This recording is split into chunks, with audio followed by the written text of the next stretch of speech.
Setting standards for digital literacy. What is digital literacy? We all understand what literacy is, but do we know what digital literacy is? In the past, digital literacy was evaluated in relation to computer use.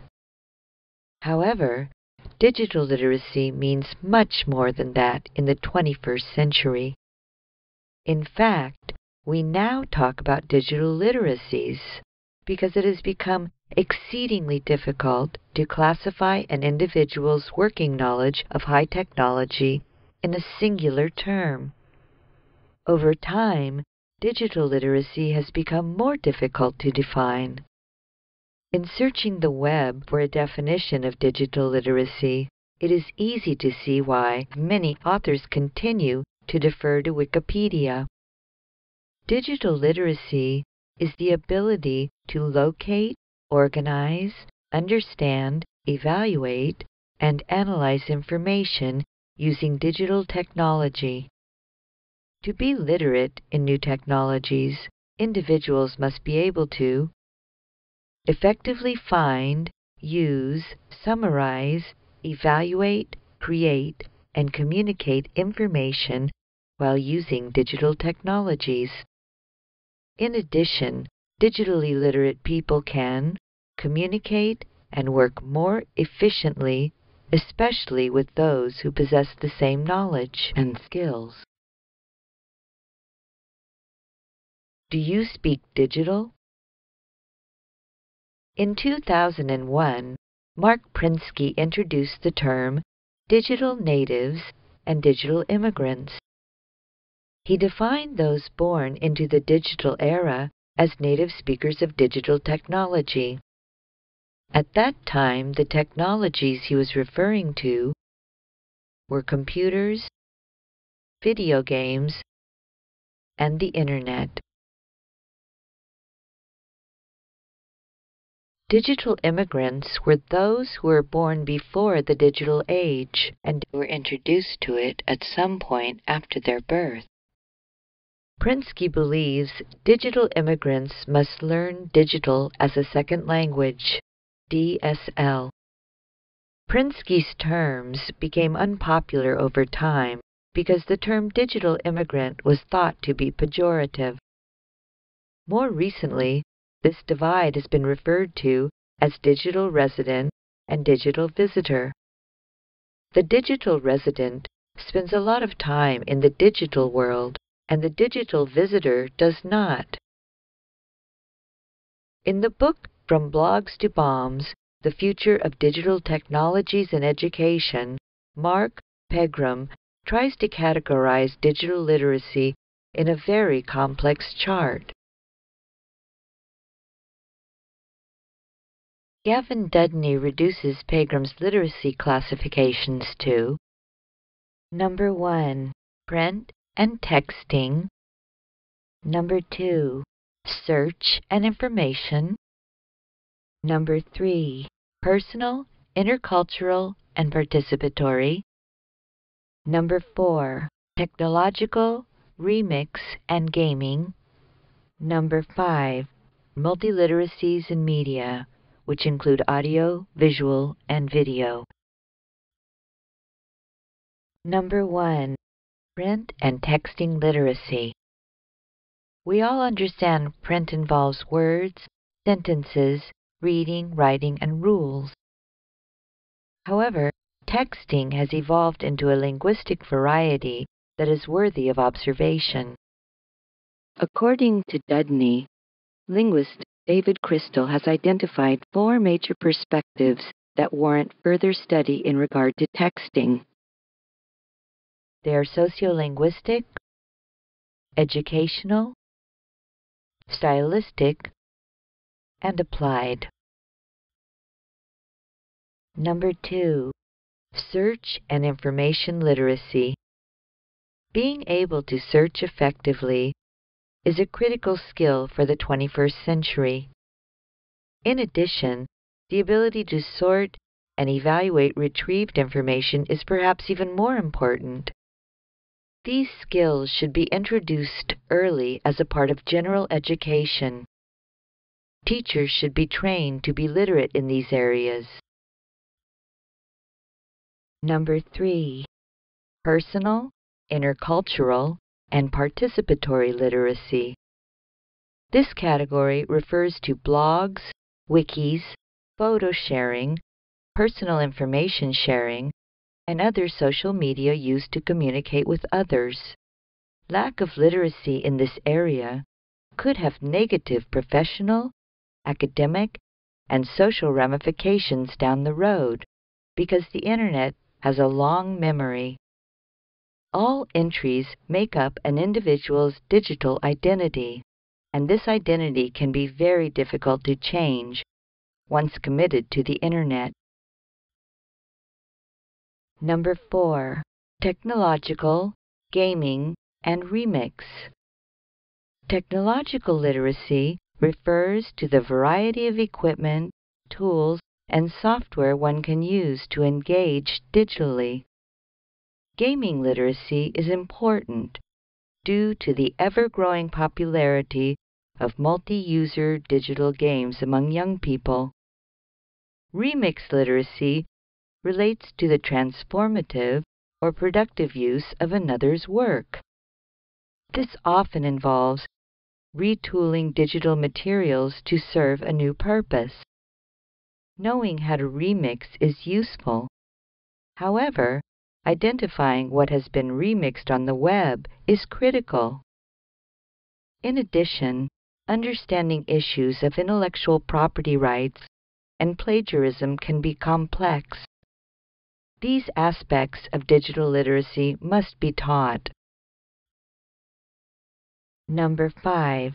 Multiliteracies and media, including audio, visual, and video.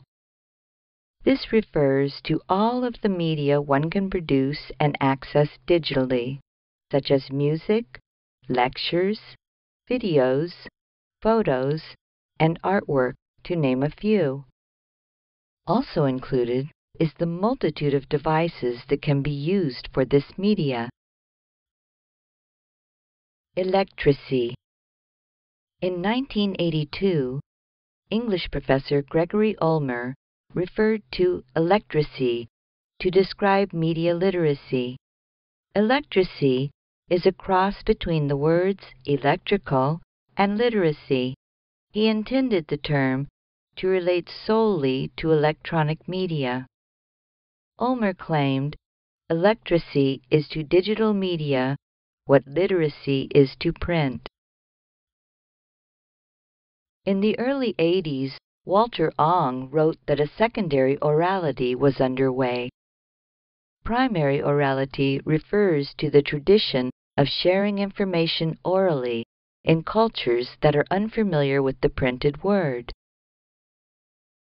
Primary and secondary oralities are similar in their participatory mystique, fostering of a communal sense, concentration on the present moment, and use of communicative formulas. Ong referred to Marshall McLuhan's Global Village and the ability for the new media to reach exponentially larger populations. This ability to reach the masses is unique to the secondary orality. Ong's observations and McLuhan's insights presuppose the advent of social media and the human need to connect. What is a good digital citizen? Digital citizens must understand the rules and behave responsibly online. Good digital citizenship consists of understanding email etiquette and the hazards, knowing how to protect personal privacy, practicing safety online in terms of stranger danger, and reacting appropriately to cyberbullying. When they understand the appropriate behavior, digital citizens have many advantages. Their knowledge gives them the ability to reap the many rewards of technology. Digital Literacy Guidelines for Teachers. The United Nations Educational, Scientific, and Cultural Organization, UNESCO, has worked for universal access to education and equity in education around the world. UNESCO has adopted Information and Communication Technology Standards, ICT, to provide a roadmap for teachers who are striving to bridge the digital divide as educational leaders. As long as the poor and the underserved lack access to technology, there will be no academic equality. As long as there is no academic equality, there will probably be no economic equality. The UNESCO ICT guidelines state that teachers must learn how to efficiently utilize technology and be prepared to teach students to use information technology in a productive way, seek, analyze, and evaluate information, solve problems and make decisions thoughtfully, create and use productivity tools effectively, communicate, collaborate, publish, and produce, and participate as informed, responsible citizens capable of contributing to society. What are digital literacy competencies? A person who is digitally competent should be able to read and write well, comprehend oral and written forms, process information and think critically, search the web and use web tools effectively, discriminate and select appropriate information as needed, share and receive knowledge, collaborate with others, and participate in social networks. 2 web stages. Web 1.0. Web 1.0 consists of sites that have static pages and text links or GIF buttons. Sometimes these sites use frame sets. The sites are often used to disseminate information, and they don't require much attention or interaction.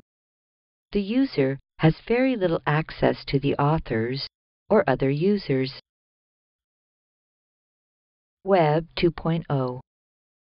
Web 2.0 consists of sites that allow the use of many tools and assets. Users are able to create and share information, videos, photos, wikis, blogs, and podcasts, to name a few. In addition, users can now interact with others on social networks they have created.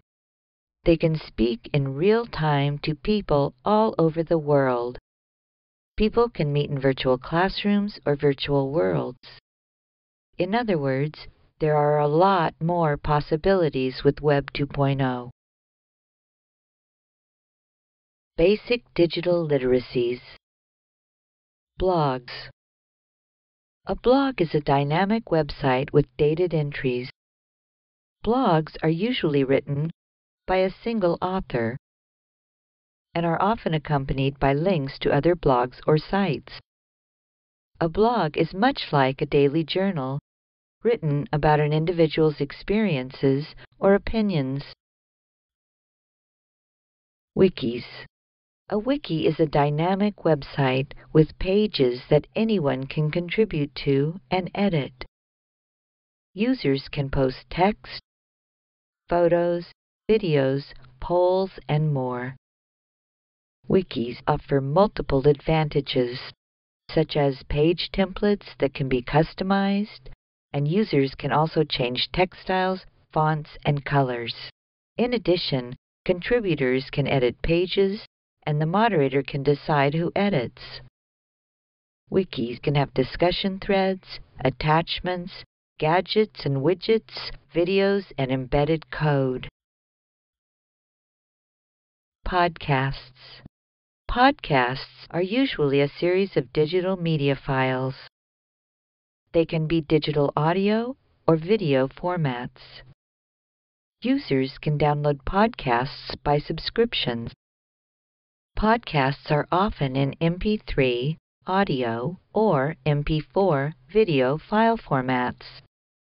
Subscribers can download podcasts, videocasts, or vodcasts onto a computer or handheld device. Video and audio for the web. Skype, VoiceThread, Audacity, YouTube, Vimeo, Animoto, and TeacherTube are just a few of the tools that teachers can use for lesson creation and content. Video and audio files can be embedded on class blogs, wikis, and websites. Virtual worlds and digital games. Virtual worlds and digital games are highly dynamic and engaging. In virtual worlds such as Second Life and digital games such as World of Warcraft, users express themselves through an avatar.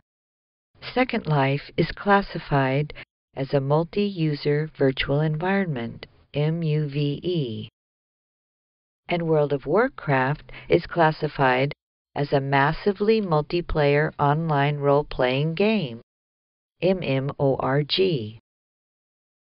These learning environments are very interactive and provide communication through audio and text chat. Students learn through experience or situated cognition, which can facilitate language learning. Machinima.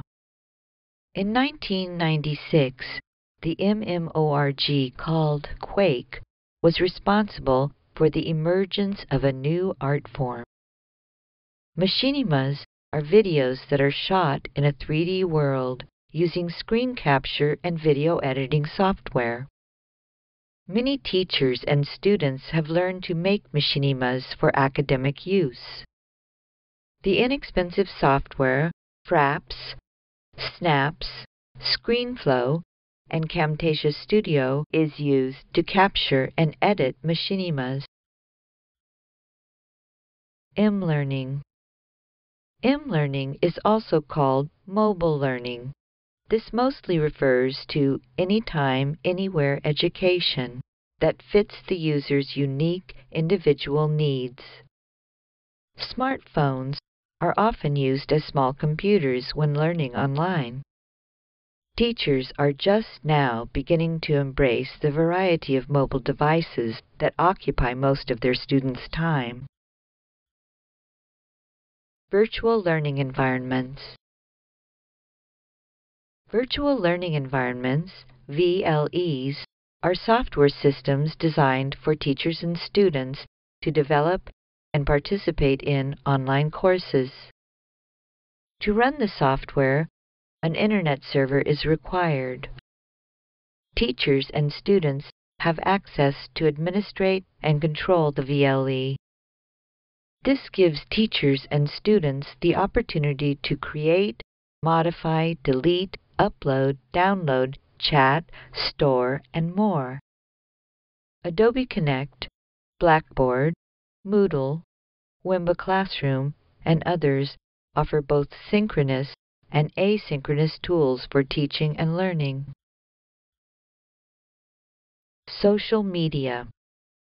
Social media includes online magazines, internet forums, weblogs, social blogs, microblogging, wikis, social networks, podcasts, photos, pictures, videos, rating systems, polling systems, social bookmarking, and more.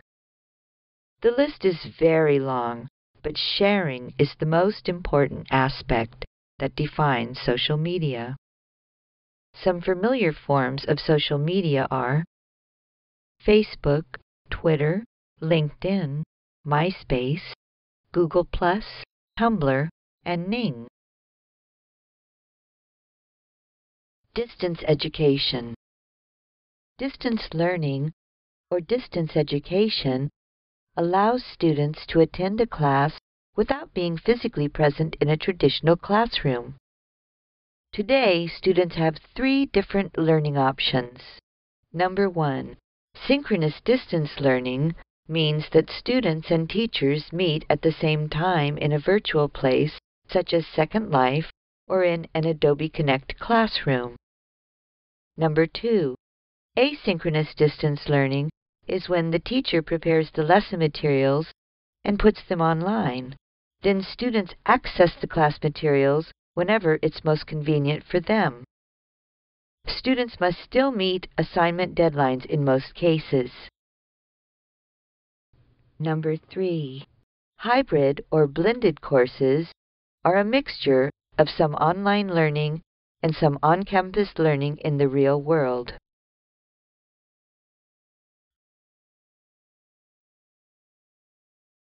The International Society for Technology and Education, ISTE. The standards movement began after World War II. It is responsible for making a high school diploma a minimum requirement for employment. Later, the 1970s saw the minimum competency movement. It attempted to address the problem of declining student achievement by creating minimum requirements for high school graduation. In 1979, the International Society for Technology and Education was founded, ISTE. ISTE is a non-profit organization for educators and educational administrators. The ISTE website describes the organization as engaged in improving learning and teaching by advancing the effective use of technology in teacher education and grades pre-K through 12. Pre-K through 12 means pre-kindergarten through the 12th grade in high school. Initially, ISTE supported some work from its own budget. However, they soon secured funding from NASA, the Office of Educational Research and Improvements, OERI, and the Milken Family Foundation. ISTE strives to encourage collaboration, development, advocacy, and innovation in both educational technology and technology in education. Today, ISTE represents over 95,000 technology educators worldwide. It aligns itself with other organizations that also back technology in education. One of these organizations is the New Horizon Consortium. The 2 associations co-publish the yearly Horizon Report, which reviews trending new technologies and their influence on both students and teachers. A second partner of ISTE is the Center for Applied Research in Educational Technology, CARET, or CARET. Its goal is to build a bridge between research and implementation. They focus their attention on curriculum, online teaching and learning, and assessment. ISTE does not limit itself to merely having new technology in the classroom. It also strives for stimulus funds to advance educational technology in general. In addition, they promote journal publication, special interest group networking, and annual national conferences. ISTE's national conference now has over 15,000 attendees from around the globe. Typically, the conference includes lectures, panel discussions, model lessons, and interactive workshops. The conference has grown to over 500 exhibitors. ISTE has a long-standing association with the University of Oregon. Their operations office is located in Eugene, Oregon, even today. However, to take advantage of the proximity to federal lawmakers, ISTE's main headquarters are in Washington, D.C. ISTE has regional chapters in the U.S. and 6 affiliations in over 85 countries.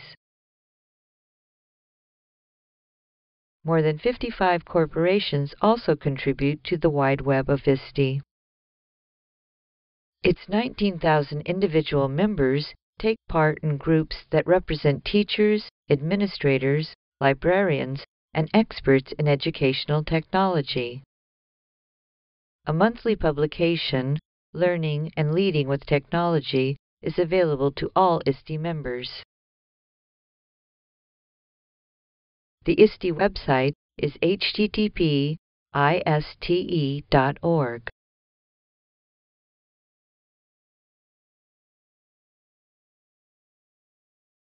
The National Educational Technology Standards, NETS, NETS.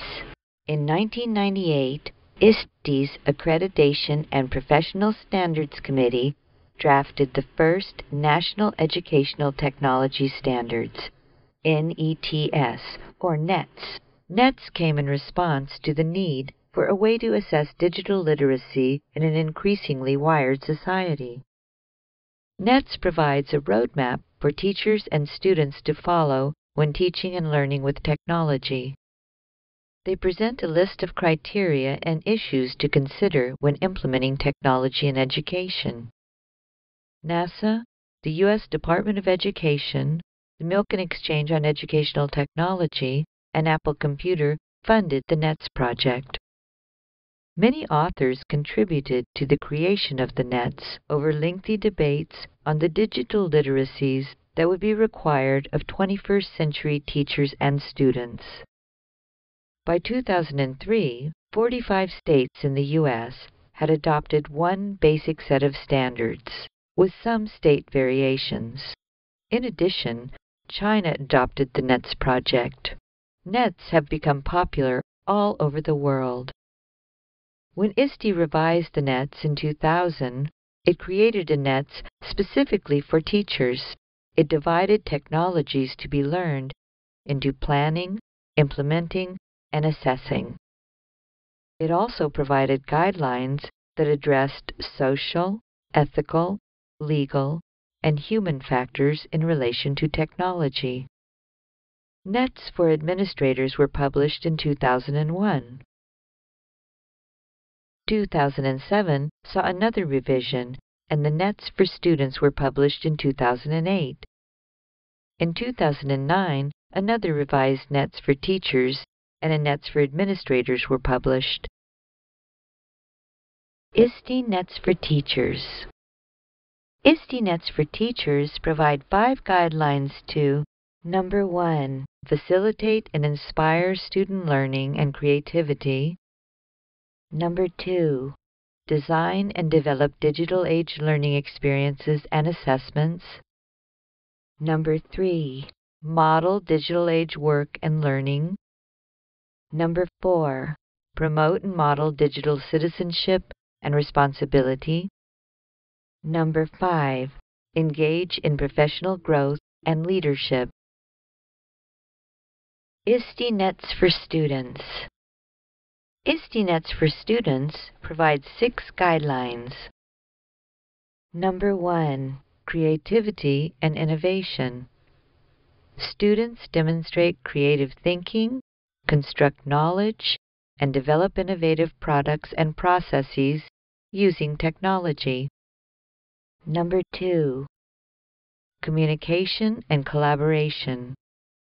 Students use digital media and environments to communicate and work collaboratively, including at a distance, to support individual learning and contribute to the learning of others.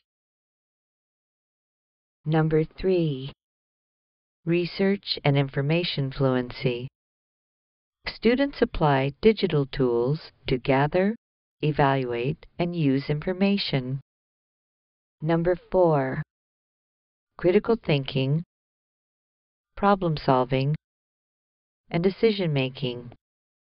Students use critical thinking skills to plan and conduct research, manage projects, solve problems, and make informed decisions using appropriate digital tools and resources. Number 5. Digital citizenship.